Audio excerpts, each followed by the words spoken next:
Stop scrolling.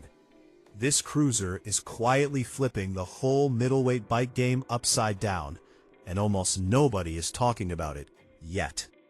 What the Chinchilla 500 really is, and why it even exists.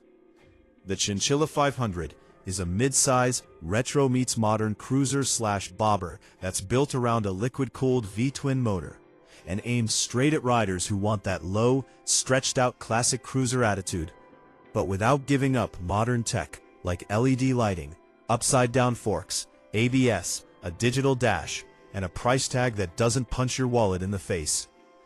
Internationally, this bike usually shows up under the shared distribution and branding pipeline of Benda and Kiwi, and depending on your country, you may see slightly different trim names, market positioning, and option packages. This whole class of motorcycle hits a legit real-world sweet spot because it manages to be big enough to roll down the highway without feeling stressed or run out, low and relaxed enough to fit a huge range of rider sizes and confidence levels, noticeably lighter and easier to live with than heavyweight cruisers, usually cheaper to insure and maintain than big displacement V-twin monsters. Benda's game plan with the Chinchilla 500 is honestly pretty simple and pretty smart. Give riders the look, stance, and street presence people associate with high-end cruisers. Keep the tech modern enough so it doesn't feel outdated on day one, and come in under the big brand pricing that normally owns this space. Design and styling, old school soul with new school hardware. Visually, the Chinchilla 500 leans hard into a bobber meets cruiser vibe. Thick, wide tires and a chunky planted stance that looks glued to the pavement. A compact peanut-style fuel tank that's straight out of classic bobber culture. Shortened fenders and exposed twin rear shocks for that old-school silhouette. A unique headlight nacelle and front cowling that sneaks in a slightly futuristic twist. Full LED lighting everywhere, including the main headlight. That combo is completely intentional. Some bikes go all in on vintage looks and then feel mechanically outdated. Others are modern machines wearing retro costumes. The Chinchilla 500 tries to live right in the middle. Classic proportions and cruiser posture, but with modern front-end suspension architecture and modern digital instrumentation. In real daily ownership, the styling actually changes how the bike feels to live with. First, the super low seat makes traffic stops and parking lot moves way less intimidating. Second, the wide rear tire gives off that straight-line stability confidence, even if it slightly softens quick turn-in compared to skinnier tires. Third, the clean, minimalist tail and laid-back riding position basically scream cruise and chill instead of hunt apexes all day. Core dimensions and ergonomics: low, stretched, and ridiculously approachable. One of the biggest reasons riders keep getting pulled toward this bike is how stupidly easy it is to live with from a geometry standpoint. The key published numbers that directly shape how it rides. Height, strong, 705 millimeters. Low, confidence boosting and beginner friendly. Wheelbase, strong, 1550 millimeters. Longer equals calmer and steadier steering. Wheelbase, ground clearance, 150 millimeters. Classic cruiser trade-off territory. Wheelbase, overall size, L times W times H. Strong, 2220 times 890 times 1150 millimeters. 150 millimeters. Fuel tank, strong, 16 liters. Wet curb weight, roughly strong 215 kilograms. Well, IW, what those numbers actually feel like on the street. Low seat plus relaxed bars usually equals instant confidence at walking pace. If you're shorter, newer to riding, or just like having more boot on the ground, that 705 millimeter seat height genuinely feels friendly, instead of just looking friendly on paper.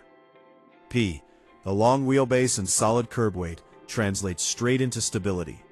You can expect the bike to feel calm and planted on open roads and at steady cruising speeds. The flip side is that tight U-turns and quick direction changes take a little more intention than they would on a lightweight naked bike. Ground clearance is where cruiser physics remind you who's boss. You'll scrape pegs earlier than you would on a sporty standard. That doesn't mean twisty roads are off the menu. It just means this bike prefers smooth flowing lines over aggressive lake-breaking corner attacks. Engine and drivetrain, the personality of the bike. The Chinchilla 500's entire identity is built around its liquid-cooled V-twin engine, paired with a traditional manual transmission. Displacement and layout. Most global spec sheets list displacement right around 475 to 476 cc, commonly quoted as 475.6 cc, and clearly highlight that it's a true V-twin configuration. Power, torque, and top speed.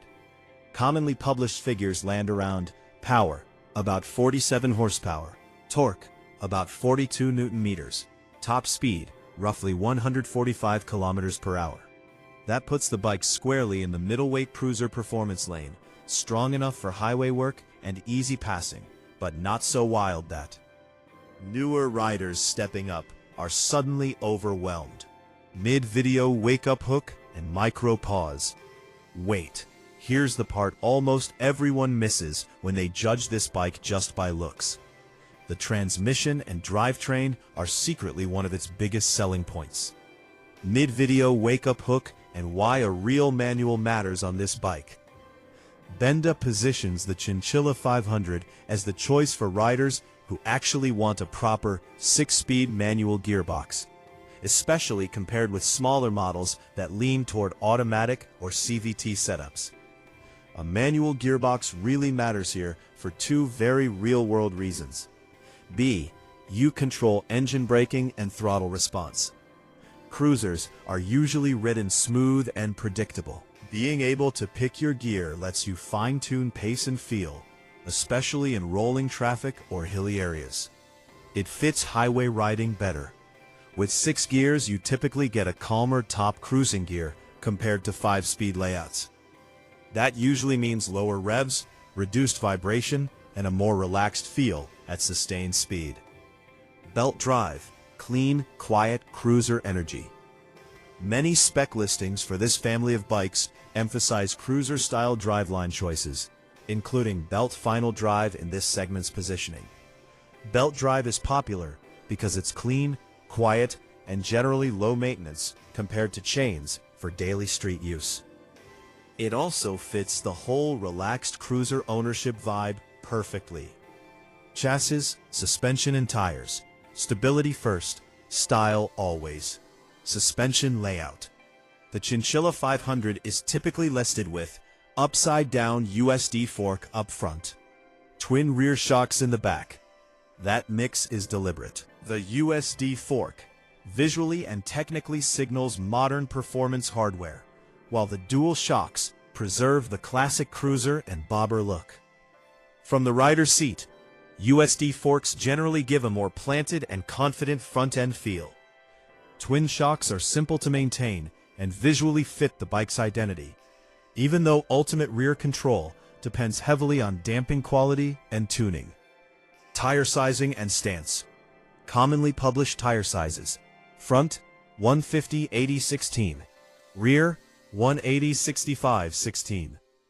These are chunky tires for a mid-size cruiser. The wide rear tire absolutely sells the muscular look and straight-line stability, but it also makes the bike feel less flickable than machines running narrower rubber.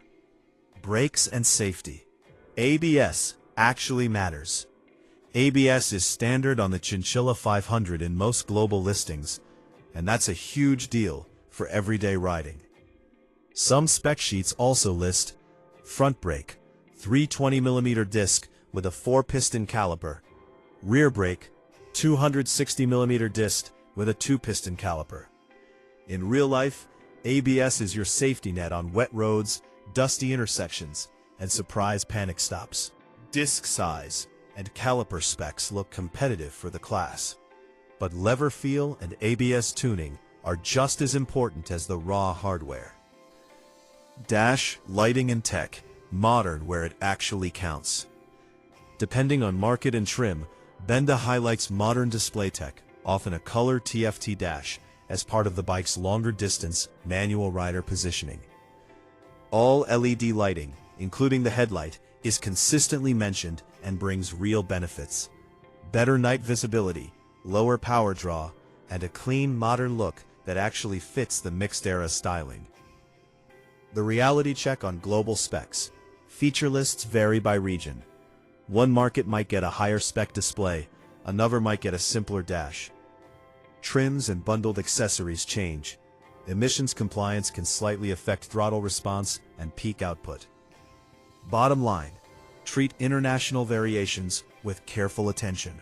Specs as a baseline, and always confirm your local version with the dealer or importer. What it's like to ride, comfort, character, and real limits. Even without full instrumented testing in every country, the geometry and positioning tell a very clear story. 1. Low-speed riding and parking. Pros. Ultra-low seat height builds confidence instantly. Relaxed steering inputs feel calm and predictable. Stable chassis doesn't feel twitchy. Cons. 215 kilograms is manageable, but you definitely feel it when pushing it around. Long wheelbase means tighter maneuvers take planning. 2. City riding. This is one of the Chinchilla's natural environments.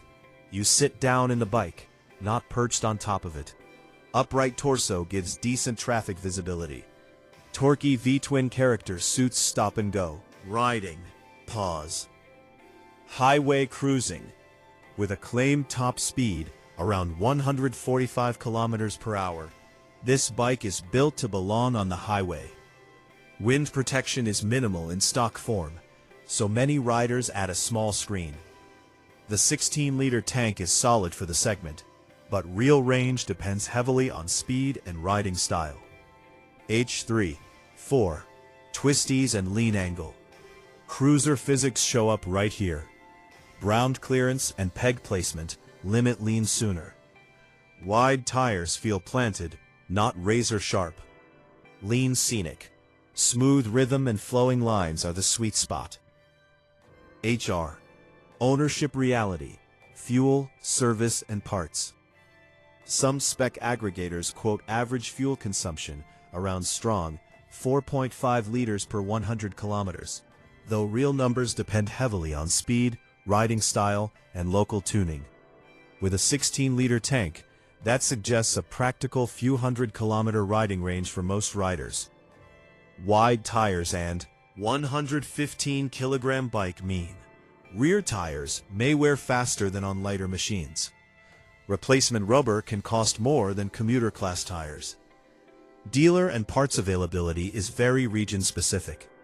Before buying, it's smart to confirm basic service parts availability, actual service capability at your local dealer, warranty terms in your market.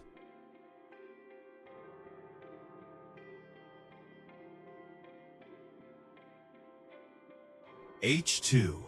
Pricing and value. Why people even look at this bike?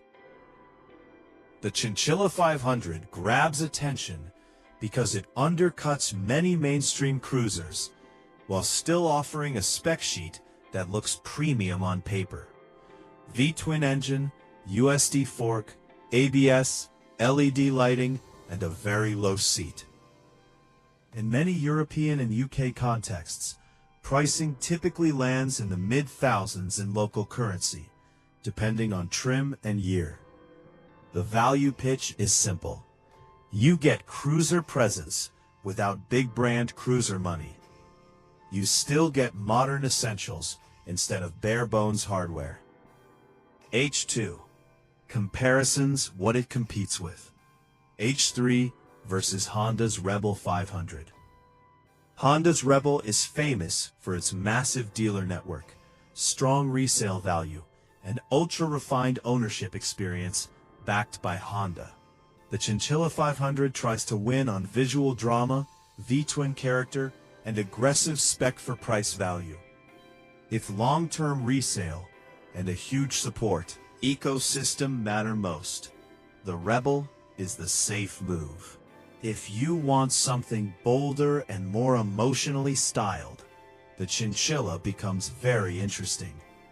Versus Kawasaki's Eliminator. The Eliminator leans more toward clean, modern simplicity and the brand support of Kawasaki. The Chinchilla leans harder into cruiser attitude, V-twin personality, and standout styling. Buying tips: how to evaluate one properly. Confirm the exact local spec.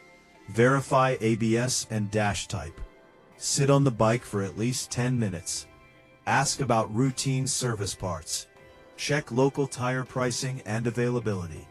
Test ride for low RPM fueling smoothness. Who this bike actually makes sense for.